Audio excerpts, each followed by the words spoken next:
What's up? What's up, everybody? TGIF. We made it to the end of the week. The dog days of summer are upon us. Thank God for Summer League. Ashley here, and I got a special guest with me. Zach is joining us on the Beyond the Arc podcast. Zach, what's up? I am just getting my life together, getting back from Vegas in Summer League.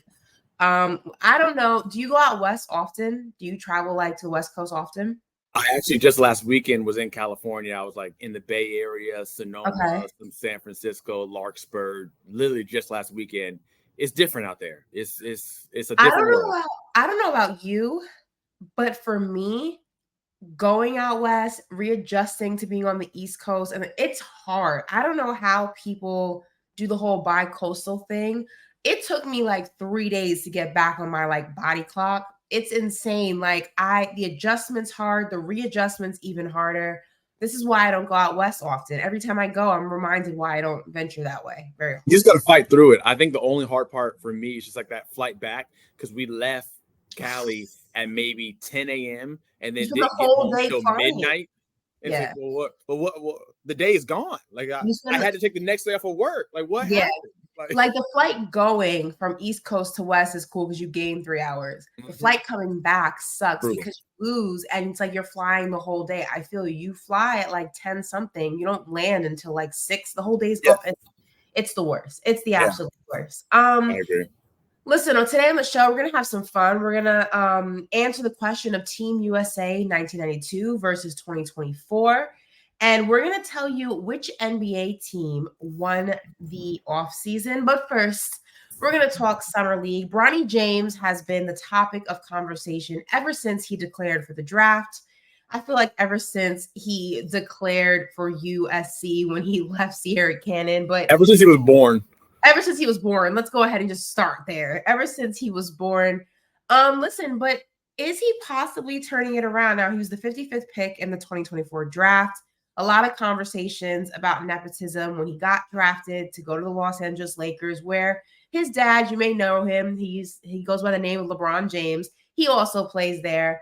Now, he struggled a bit in Summer League. I actually watched one of his games, in the building for one of his games. Missed his first 16 three-point attempts. So he was really struggling from the three-point line.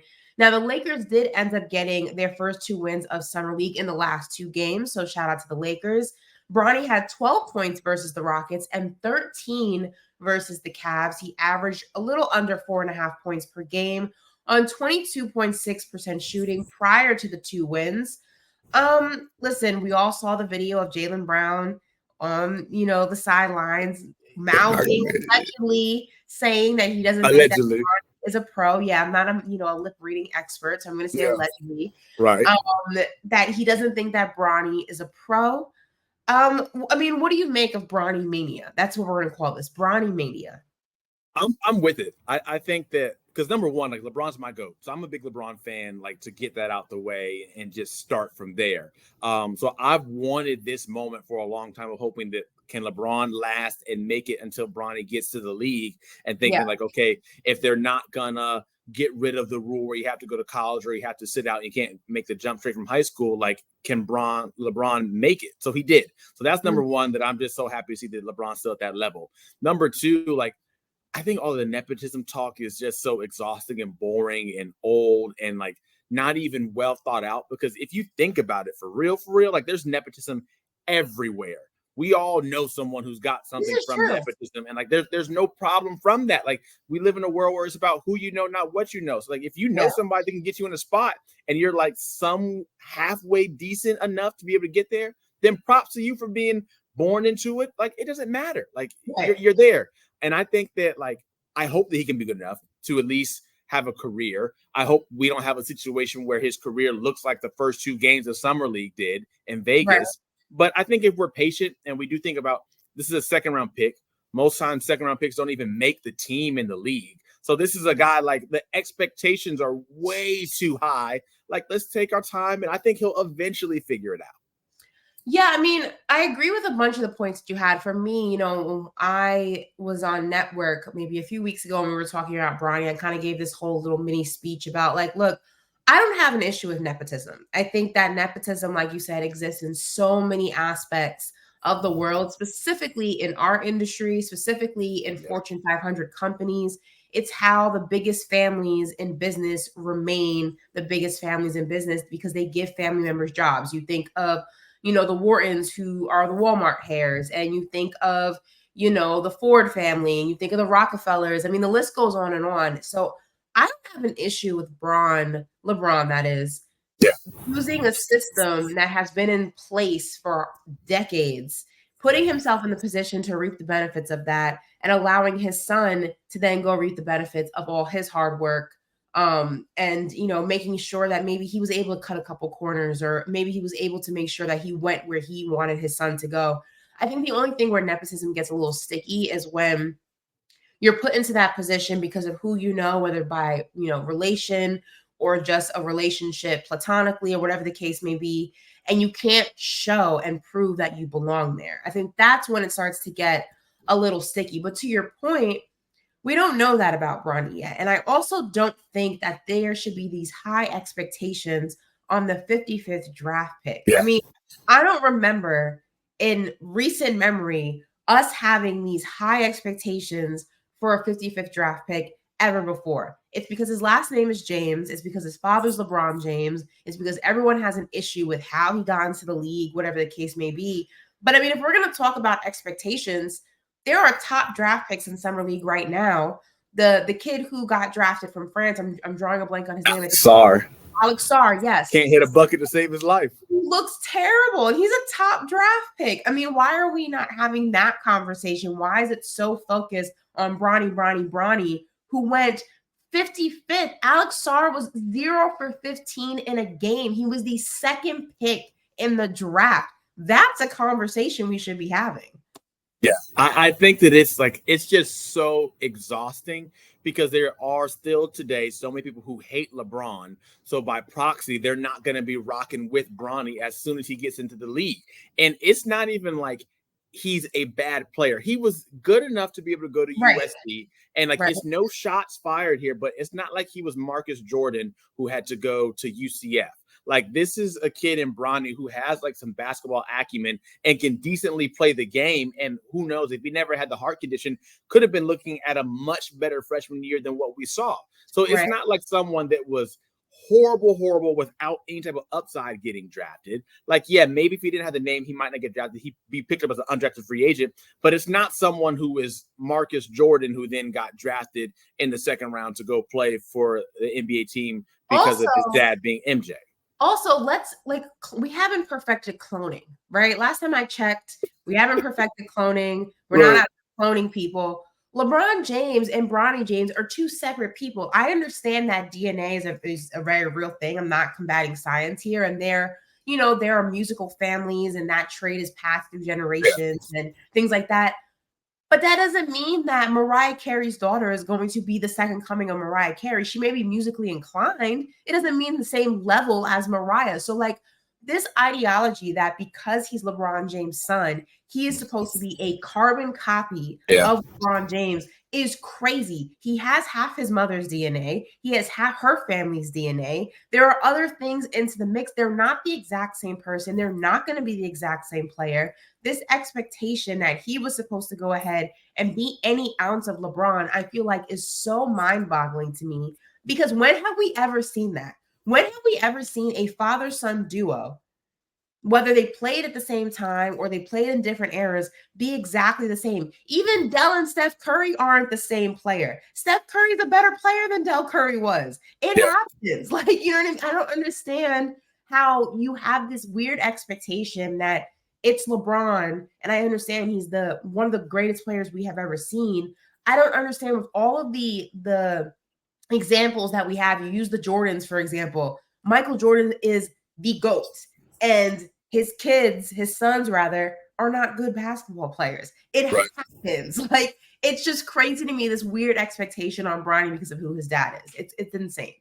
It's unfair to him, and the pressure that he has to be under every single day when he steps out there since he was a little kid to perform, and for him to at least make it this far. I think it should be applauded to come through all that. And clearly you have some of the genes from your dad and everything, and you can hoop and you can play, but like, let's give him time. I think he probably should realistically spend some time in South Bay playing in the G League and not just like sitting on the back of the bench for JJ Redick. I hope he gets an opportunity to really like develop and take their time. Mm-hmm. That's what I'm gonna guess the Lakers will do.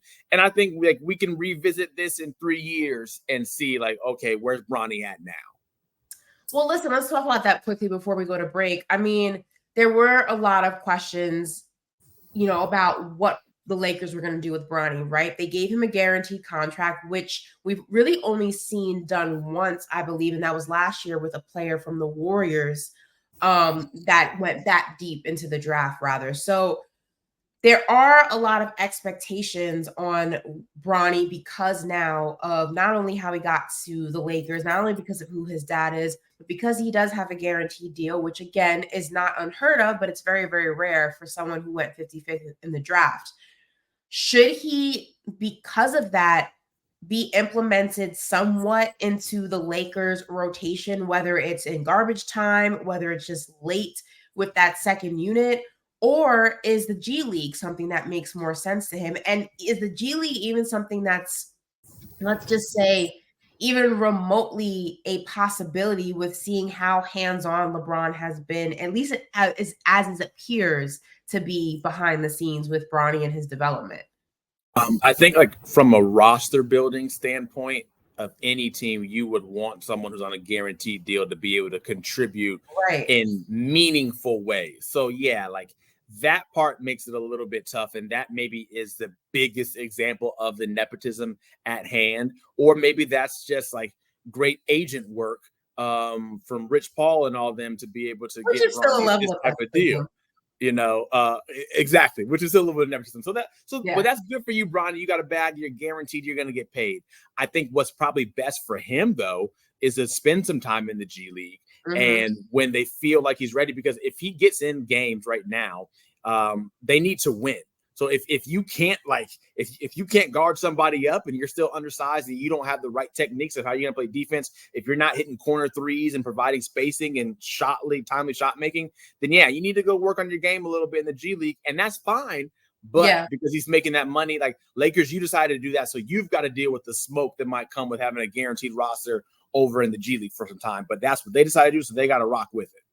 Yeah, listen, it's clear there is opportunity for growth with Bronny, but it also is clear that he's not NBA game ready for a multitude of reasons. Our producer, Aaron, let me know that it was Trace Jackson Davis. He got a guaranteed deal with the Warriors. He was the 57th pick in the 2023 draft. Listen, Dane Johnson, also another little tidbit from Aaron. The Lakers G League coach actually coached the Lakers Summer League team. So this is a coach that does have a familiarity with Bronny from Summer League. And he is in charge of coaching that G League team. So maybe we'll see Bronny in the G League. Maybe we won't. Only time will tell. But when we get back, we're going to go ahead and talk about the other LeBron. Well, the other James, rather. And that is LeBron James. And we're going to go ahead and compare the 1992 Dream Team to the 2024, whatever we're calling Team USA. The name has yet to be determined. We'll be right back. Good.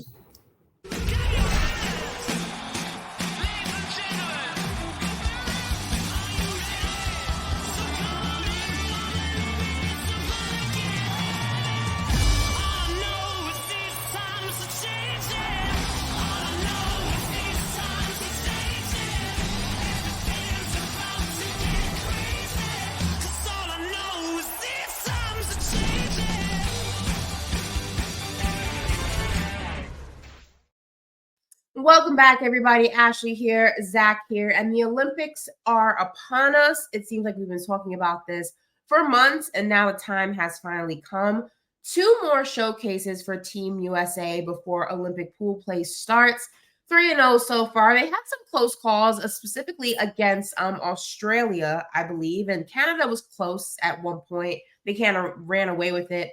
Most recently, a 105-79 dominant win over Jokic and Serbia. Is this the best Olympic team ever, though? So we're going to go ahead and compare. Now, the 1992 Dream Team, Jordan, Magic, Bird, Barkley, Robinson, Ewing. I mean, the list goes on and on. Everybody was in their prime except for Bird, who's around 35 years old, still one hell of a player.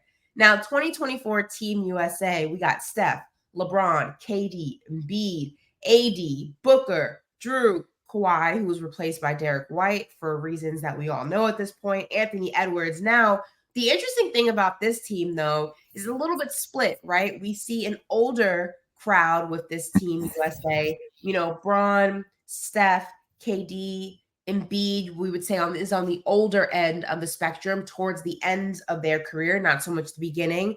And then you have the younger guys on the team, Tatum, Halliburton, Anthony Edwards, Devin Booker. So it is interesting, right? Because a lot of the names that are on Team USA right now will not make it for the next Olympics in 2028. This is their last shot, to go ahead and win the gold, which, we usually do. Just need that gold, need that. But when comparing these rosters, though, between 92 and 2024, which is the better team for you? I know my answer, but what's yours? So my answer is 2024 right now is a better team than the Dream Team. I think that a better conversation would be who's better between 2024 and 2012. Because I think 2012 is better than the Dream Team. I think the Dream Team, they just, because of like star power and name recognition, like they get all of the rightfully deserved credit they get from the way that they blew out every single team, winning by like on average 30-something points. And I get that. And like that was what the U.S. needed at the time. But looking at the construction of that team, and even the production, like Charles Barkley was the best player on that team. He averaged the most points. Like MJ was averaging maybe like 12 points a game on that team. So I'm taking this current 2024 team over the Dream Team. I think that it just has more depth. I think it has more players who are closer to their peak right now, more players who are coming off of all NBA seasons than the Dream Team. I think they are going to honestly wipe the floor with the Dream Team if 2024 played the Dream Team. You're out of your mind. Nah, don't. Okay, here you go. You're out of your mind. First of all, I'm going to tell you why. Offensively speaking, outside of Steph, LeBron, KD, maybe Tatum. Offensively, the Dream Team beats them, right? No, Ant. You forgot to say Ant. Offensively, give Ant his props. Ant's a great offensive player, but we're talking about going against Jordan, Magic, Bird, Barkley, Robinson. Come on now. Anthony Edwards is getting washed. Bird is old. He didn't even play in every single game that summer at the Olympics because he was old and washed. 35 years old, you don't need to be here. Like, when we talk roster for roster and we go comparison to comparison, I'm not saying Team USA, this Team USA does not have studs on it. I'm not saying that they don't have absolute bona fide superstars on it. But if we're going comparison, name to name, roster to roster, come on, Derek White, Halliburton, Drew, Christian Laettner, Clyde Drexler averaged more points on that team than MJ did. Like you're just caught up in the fact that they had Magic, Bird, and MJ, and then I'm looking at their entire roster: Stockton, Pippen, Malone, Ewing. Come on, like I'm not saying again, Team USA doesn't have GOATs and legends and history book type players. But if we're going name to name, roster to roster, I'm more checks for 2024. Team USA drops off after Steph, LeBron, KD are, I think, top three in terms of talent, names, career. They're top three. That's who you would put against like your Jordan, your Magic, your Bird. Then when you start comparing everybody else on this roster to the names on the 1992 Dream Team, the Dream Team's washing them. Come on now. They're not like, okay, first off, you should be on my side because like, one, we are of a younger demographic, right? So you shouldn't be caping for the Dream Team. I'm going to tell you why I'm caping. Because I would even take the Redeem Team over this 2024 Team USA team. With Kobe team in 08 and Bron. Come on now. That team's like better a than rookie LeBron that didn't even do that much. Like that. The Redeem team is better than this 2024 Team USA team. And that Redeem team is as close to the Dream Team as you can get. Therefore, the Dream 2012 is better than Redeem Team. 2012, it would be better than the Dream Team. The better conversation is who's better, 2012 or 2024. Those are the two best teams. This year, the U.S. is going to run through the Olympics. They're going to run through it. And like, yeah, the Dream Team ran through it, but competition wasn't nearly as stiff as it is today. Listen. All right. So if you had to draft players from the 92 and the 2024 rosters, top 5, who you going? Okay. I'll take MJ. And this is just, I'm going off of like name and kind of where they were in their career at this point, not 100% off of the production that they had in the Olympics, because we haven't had 2024 yet. But I'm going to go MJ. Well, let me go in order. I'll go Steph at the 1, MJ at the 2. I'm going to go LeBron at the 3, Charles Barkley at the 4, and Embiid at the 5. You're putting Joel Embiid. You're not even taking. I would take Anthony Davis over Joel Embiid right now. Have you seen the way he's playing? But think about who is the better player, like holistically right now in their careers. Embiid's a better player. So yeah, like these exhibition games, AD's been better. But if I like take that back and look at this past NBA season, nah, give me AD. And it's kind of a slight that I can't even include KD, but I'm gonna give props to Charles Barkley, and that's why I'm gonna take him. I don't know. That's 3 from 2024. I'd probably go Steph. I'd probably go Steph, Jordan, LeBron.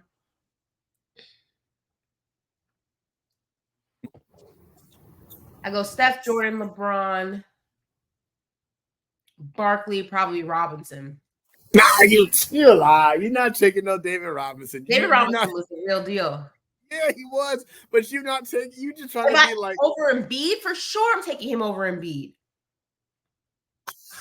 Who's a better? Am I taking him over Embiid for the 5? Am I taking him over Embiid and AD? Absolutely. What? David Robinson? Absolutely. I'm taking him over those two. So on that team, David Robinson only averaged 11 points per game. Like he wasn't even like really. Aaron's reminding me that Embiid just won MVP. Don't get me started on that argument. Don't want to go there. We all know why he won MVP because he cried for it. Whatever. Because he deserved it, and he would have got it this year too had he been able to stay healthy. I know it's a big if, but like Embiid 100% deserved it. All right, we're going to argue that a different day. When we come back, we are going to talk about the offseason, and we're going to crown a winner of the offseason. And the 76ers are in the conversation, but did they win the offseason? We'll go ahead and discuss that right after this. At CBS Sports Golazo Network, we're bringing you the game. Breaking down the game. This is unlike anything else in the world. And changing the game. Get it all for nil. That means free. Whoa. And all day long. 24/7. Welcome back, everybody, to Beyond the Arc. Ashley's back here. And we're going to talk a little off-season. There's been a lot of movement this off-season. Some for the better, some for the worse. We're going to go ahead and break down some of the biggest movements that we've seen throughout the association. So the 76ers, for all intents and purposes, got better. They got PG. They're going to build around him, Maxey, and Embiid. They got some pieces that they needed, but it looks like they have their quote-unquote big 3. And I use that term loosely. I'm just talking about 3 big players that they've been looking for. So right now, PG, Maxey, and Embiid. OKC made some interesting moves as well. They got Caruso and my guy, Hartenstein. We miss you in New York, Isaiah. And they only lost Josh Giddey, and they still have a bunch of picks left to play with in the future. My New York Knicks, baby. We got Mikal Bridges. We only lost Hartenstein. We lost some of those picks, but we still have a bunch of them left. They retained OG Anunoby. The rest of the crew's coming back. The Nova Knicks are alive and well. The Warriors, they did fix their books. However, they did lose Klay Thompson. Didn't replace him with much of anything, but again, fixed their books. And some may say maybe they got a little bit better. I don't know. And then you have the Magic, who I say keep your eyes on for the next few years. This is a team you definitely want to watch. They lost nothing. They got KCP, phenomenal at defense, phenomenal three-point shooter. Listen, they needed that help on both sides of the ball. Specifically, they needed more shooting. You saw that in the series against the Cleveland Cavaliers. They got that. So, Zach, with all of those tidbits of movement, who do you think won the offseason? This is my fandom hat that is on and speaking loud and clear when I say this. My Orlando Magic, we won the offseason. We are the premier up-and-coming team in the association. We've been waiting a long, long time to be good and be relevant again.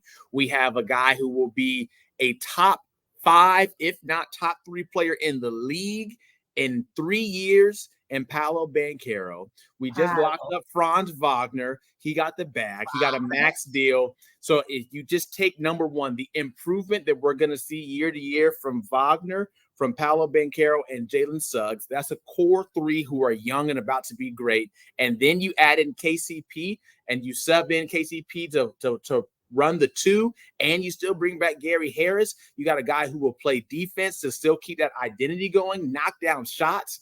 Like the Magic, if every other player improves like they're supposed to, which they will, adding KCP is all we need. Like we are making a push for absolutely the Eastern Conference Finals in just this first year right here. Listen, I really, really like the Orlando Magic. I like what they're building. I like what they're doing. I think there's a lot of promise with Orlando. And again, I think that KCP not only brings defense, he not only brings offense, specifically with the 3-ball, but I really, really like that veteran leadership for a team that's so young. And we're talking about veteran leadership with a guy who's won championships. And I think that is instrumental when you talk about, again, a young team that's kind of still figuring themselves out, not only as a unit, but as individual players. I really like what your Magic did. Obviously, I like what my Knicks did. Come on. Yeah, right. The Knicks, listen, people think I'm crazy when I say this. Health permitted. Obviously, health is a huge part of winning championships. It's a huge part of going the distance.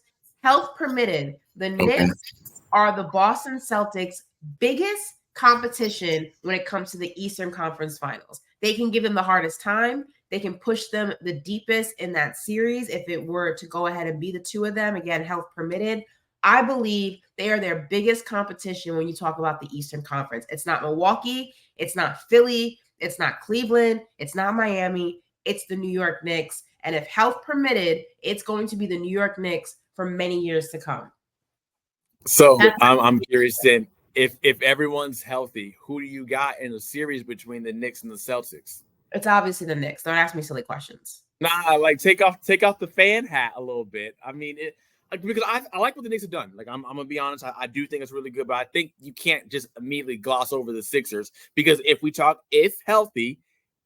the Sixers stay healthy, they very much are right there, and they might be a step above the Knicks, honestly, and closer to the Celtics. Listen, obviously you give the Celtics the edge above the Knicks because they just came off winning a championship. You can't credit the champs. And they were dominant that entire season. They were dominant the entire playoffs. And yes, I know people will say, well, the East was a little banged up. You could only play who's in front of you. And even with how banged up the East was, you still were able to see how dominant of a team this Boston Celtics team was. And even if the Knicks were healthy, I do think that they could have pushed the Celtics deep in a series, but I still think the Celtics would have won because the Celtics were the better team. I think now with the addition of Bridges, with what he brings defensively, what he brings offensively, with retaining OG Anunoby, I think that he was the missing piece, Bridges, offensively speaking, to help push the Knicks to a different level in conversation. So yes, do I give the Celtics the slight edge? Absolutely. They hoisted a trophy last year. The Knicks did not. But if we're talking about their biggest competition in the East, it absolutely is the New York Knicks. Absolutely. I'm just curious what it's going to look like when Julius Randle comes back. Just as defensively deep, just as offensively deep. I'm telling you, that's their biggest competition. It's hard for me to 100% disagree with that. Like I think it'll be close. I think they're like 1A, 1B between them and the Sixers to be that next level of competition. I feel like it really is a 3-race horse for like the top of the East, and then maybe like a little bit of a step down with everyone after that. Like I don't even really consider and think of Milwaukee of having a chance to really, really contend and win the East. They're a little off. I mean, I hope for Doc's sake, because I like Doc. I want them to do well because I don't want to see him get shown the door again at another spot. But I don't know. I feel like whenever you have Giannis on the team, you always give them a little bit more of a chance than you don't. Right. With that said, though, I just don't really believe in what the Bucks have done as a team. I don't feel like they're better than they were when they won the chip. I don't even feel like they're the same as they were when they won the chip. It's just the team's been I feel like the team got worse in various aspects of the game. Obviously, when you talk about individual players, huge Dame fan, Giannis is phenomenal. I just don't know if it's enough anymore with how all the other teams have gotten so much drastically better. Obviously, because of Giannis, you still put them, I would say, in the top 4, top 5 of the East. But I don't know if they strike fear in you like they used to once upon a time. So that might be a good thing, though, because I feel people might low-key be kind of a little bit sleeping on Giannis because like they haven't made as much noise. So then you kind of forget about how good, how dominant he was and is. And like just like that, if he needs to, can turn it back on. But I'm not taking them to win anything, but like there's a chance that they might surprise somebody. Yeah. Listen, well, speaking of surprise, this is a surprise having you on the pod. You got to come back soon. Yeah, you know, I 6 years. I thought maybe that like you hate me or something because I know you didn't ask what I'm doing this weekend, but tomorrow my wife and I were going to go see Party Next Door. I know I'd asked you if you could hook up some tickets. You know that I tried. You didn't. I hope you tried. You said you tried. One thing about me is if I said I'm gonna try, I'm gonna try. You tried. Okay, so I'm gonna thank you for trying. You're welcome. So I got them for free. Thankfully, I had to pull some other. Love to see that. Look, when one door closes, another door opens. That's how we're gonna word it. Yeah, that's exactly how we're gonna word it. I couldn't do it for you, but you know what? That allows you. That gave you the fire you needed. To go ahead and figure out another way to get it done. And now look at you. You're gonna see Party Next Door tomorrow. Yeah, we can word it like that. And, you know, I like being on the show whenever y'all want to have me. I'm just sitting here waiting for my phone call up and I'm ready to go. Okay, well, listen, you and wifey enjoy Party Next Door. Thank you. If you guys want more Beyond the Arc podcast content, make sure you subscribe on our YouTube channel and check out all of the little videos and stuff we drop throughout the week. I will be back next week, Tuesday, with Bill. Until then, peace, guys. Bye.